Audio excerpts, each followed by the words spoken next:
Les saludo una vez más desde Calvary Chapel, North Texas, especialmente Calvary Chapel, North Texas en español. Un servidor, Rafael Figueroa, una vez más contento de que usted esté mirando este sitio. Y hemos estado compartiendo las grandes doctrinas de la Biblia. Hoy específicamente vamos a hablar del pecado. Es un tema que nos toca a todos. Y voy a usar el texto de Romanos 3:23, donde leemos: porque todos pecaron y están alejados de la gloria de Dios. Cuando una persona está padeciendo de alguna enfermedad, lo primero que hace es informarse sobre esa enfermedad, sus síntomas, sus consecuencias, su mortalidad, su tratamiento, etc.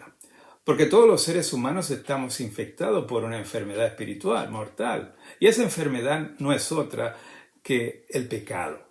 Pero muchas veces somos indiferentes, no nos informamos para conocer más sobre este mal que nos afecta y destruye a todos los seres humanos. Pero hoy vamos a estudiar por medio de la palabra de Dios sobre esa enfermedad mortal llamada pecado. Vamos a hablar de su origen, sus tipos, sus consecuencias, cuál es su antídoto, o como muchos dirían hoy, como tratan la enfermedad del COVID, su vacuna. Pero es mucho más que eso, el remedio para el pecado, y vamos a ver todo eso. Pero para estudiar el pecado debemos hablar desde el origen del pecado. Y muchas veces decimos que el pecado se originó en el huerto del Edén, lo cual no es así necesariamente. El pecado se originó en el cielo, y el primer pecador no fue Adán y Eva, sino un ángel llamado Lucifer, que luego de pecar se convirtió en Satanás. Y esto lo vemos en dos libros de la Biblia: Ezequiel capítulo 28 versículos 11 al 17, y también Isaías 14 versículos 12 al 15. Y eso es lo que quiero leer, Isaías 14 versículos 12 en adelante. Lee así: como has caído del cielo, oh lucero, hijo de la mañana, has sido derribado al suelo, tú que debilitabas a las naciones. Tú has dicho en tu corazón: subiré al cielo, en lo alto, hasta las estrellas de Dios. Levantaré mi trono y me sentaré en el monte de la asamblea, en las regiones más distantes del norte. Subiré sobre las alturas de las nubes y seré semejante al Altísimo. Y aquí Dios le contesta en el versículo 15: pero has sido derribado al Seol, a lo más profundo de la fosa.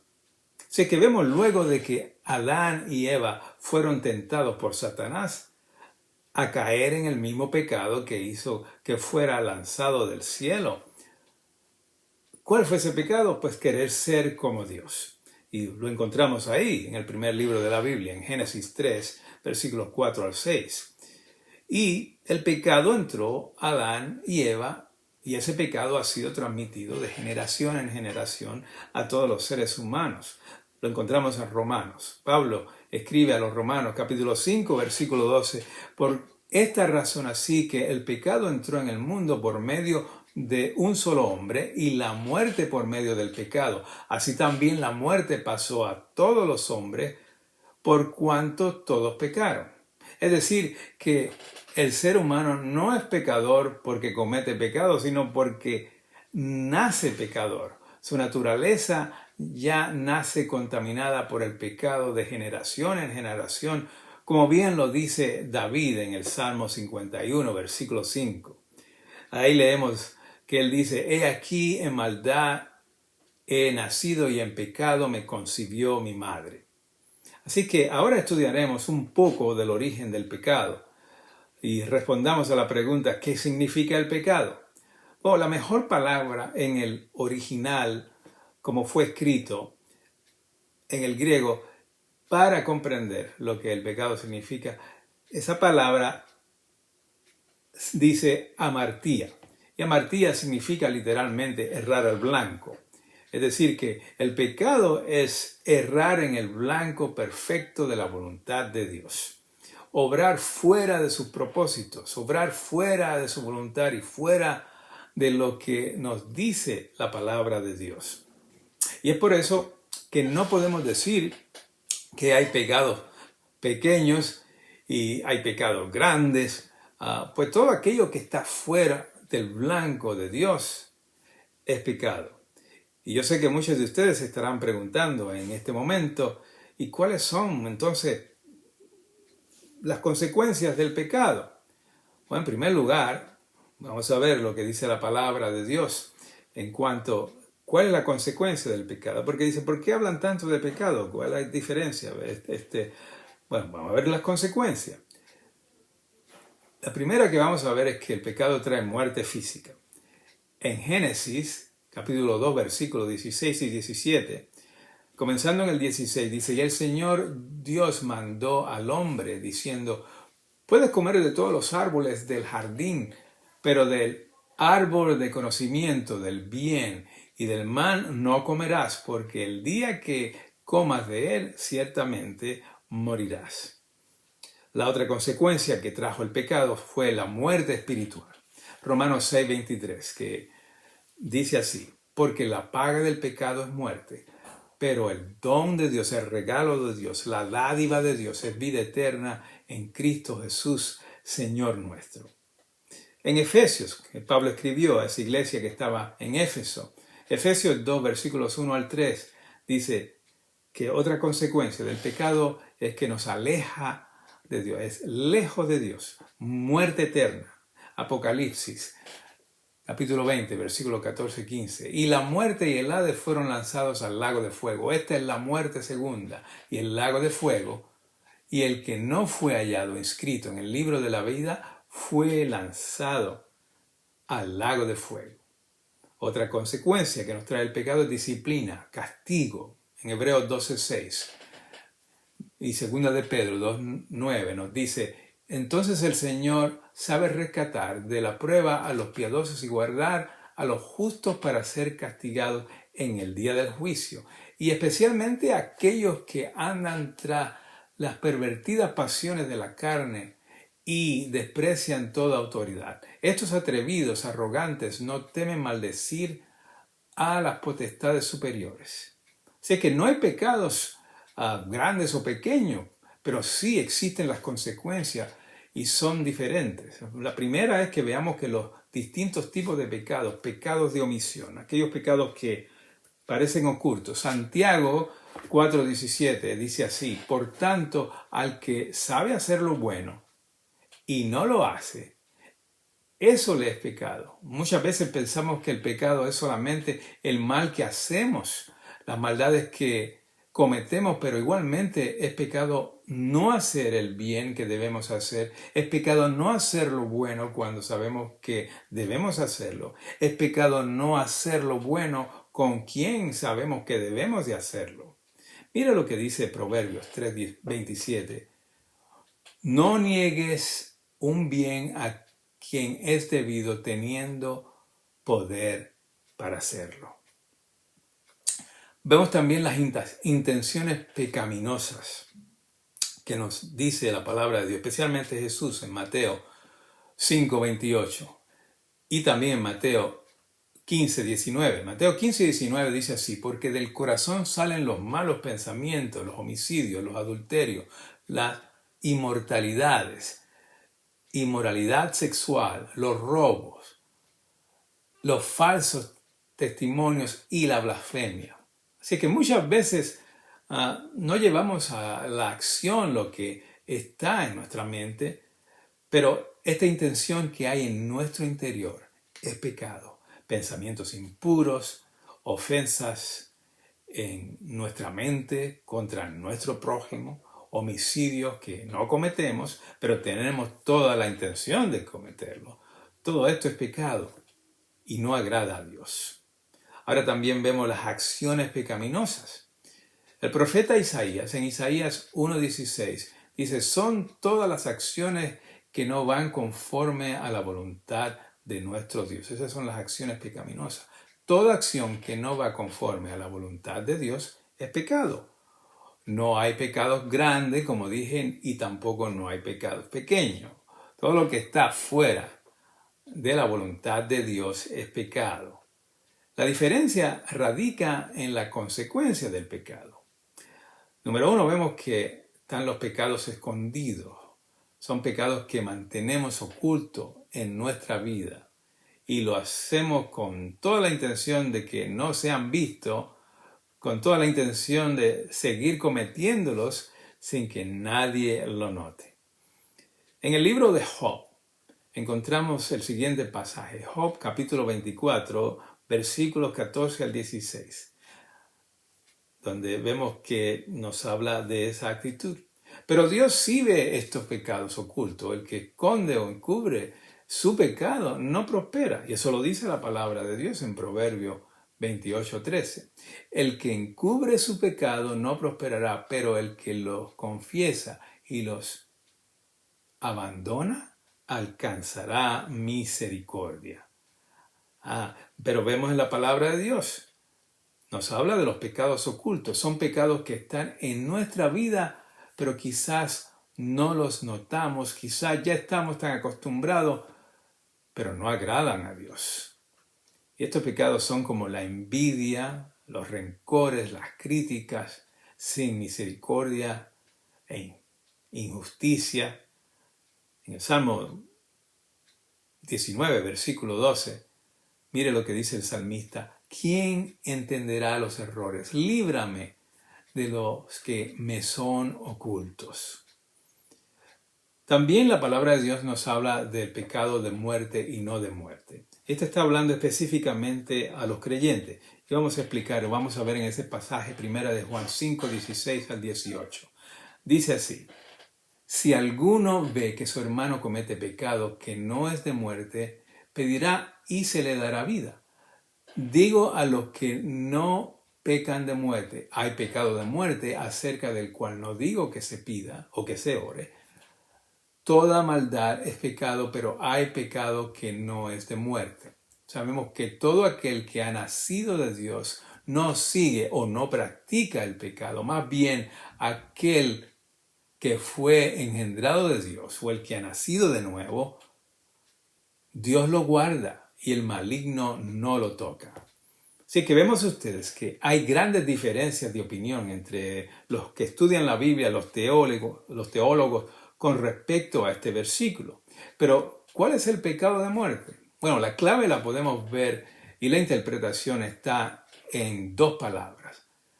La palabra hermano y practicar el pecado. Es decir, que está hablando de cristianos que cometen pecados de muerte. El cristiano siempre peca.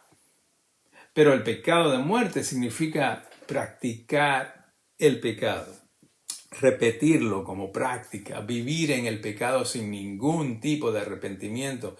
Y esto puede llevar a la muerte, como lo vemos en la iglesia de Corintios. En 1 Corintios 5, 1 al 6, Pablo le habla a alguien que estaba cometiendo adulterio con la esposa de su padrastro y Pablo reprendió a la iglesia porque ellos no lo reprendieron, no lo disciplinaron. Pero también la Biblia nos habla del pecado imperdonable. Mateo 12, versículo 31 al 32. Dice: por esto les digo que todo pecado y blasfemia será perdonado a los hombres, pero la blasfemia que es contra el Espíritu no será perdonada. Y a cualquiera que diga palabra contra el Hijo del Hombre le será perdonado, pero a cualquiera que hable contra el Espíritu Santo no le será perdonado ni en este mundo ni en el venidero. Así que vemos que la blasfemia contra el Espíritu Santo es una actitud de irreverencia desafiante. Es menospreciar la obra del Espíritu Santo, rechazando lo que el Espíritu hace, que es la salvación de Cristo. Juan 3:18 nos dice esto: el que cree en Él, en Jesús, no es condenado, pero el que no cree ya ha sido condenado porque no ha creído en el nombre del unigénito Hijo de Dios. Así que ya vimos que hay distintos tipos de pecado, pero la solución para el pecado es solo una y no hay otra. ¿Cuál es la solución? Jesús. En 1 de Juan, y quiero compartir este versículo, el último con ustedes. 1 de Juan 1, 8 y 9. Ustedes ya lo han escuchado, pero lo repito. Si decimos que no tenemos pecado, nos engañamos a nosotros mismos y la verdad no está en nosotros. Si confesamos nuestros pecados, Él, Jesús, es fiel y justo para perdonar nuestros pecados y limpiarnos de toda maldad. Oh, qué lindo es saber que podemos tener perdón de pecados. Podemos tener mucho más que perdón de pecados, limpieza de los pecados.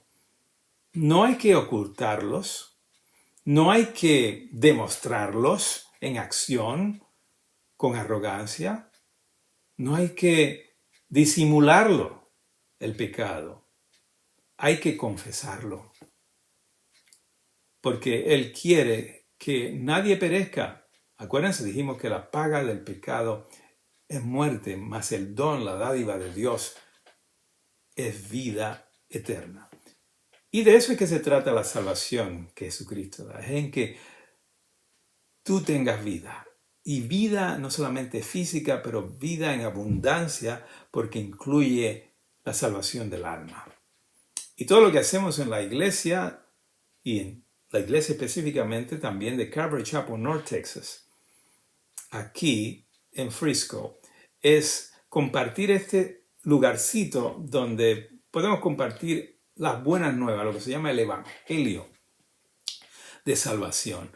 Así que me alegra que tú has estado escuchando estas enseñanzas bíblicas, pero espero que las apliques, espero que tú respondas al llamado que Dios te hace de que haya arrepentimiento, un cambio en tu vida y dejar que Él sea el que transforme, el que te santifique, que te haga cada día más como Él es. Ya he escuchado de algunos de ustedes que han visto estas enseñanzas a través de mensajes que me han dejado en el teléfono, me alegra mucho, y a través de mensajes que han dejado también en el correo electrónico que aparece al terminar este mensaje en la página de la iglesia, la página electrónica de la iglesia de internet, donde usted puede, después de escuchar el mensaje, ahí puede poner su nombre, puede poner su pregunta, si tiene algún comentario, y con mucho gusto vamos porque todos en la iglesia oramos por todas estas personas que ven esto y nos contactan, y especialmente aquellos que dicen que han aceptado a Cristo como su Señor y Salvador. Yo te invito a que tú hagas lo mismo también. Recíbele, no esperes más tiempo. Ora, y yo voy a orar contigo, y esta oración es algo que tú lo vas a decir de corazón para con Él, y espero que si tú eres una de esas personas que estás haciendo esta decisión hoy y dices, yo quiero nacer de nuevo. Es importante nacer de nuevo. Sí, nacemos de carne y sangre, todos, pero hay que nacer del Espíritu de nuevo. Y eso se hace cuando uno recibe a Cristo como Señor y Salvador. Hay que recibirlo porque Él vino a morir por los pecados del mundo. Y al que le recibe, Él le da la potestad de ser llamado hija e hijo de Dios. ¿Quieres recibirle en este momento?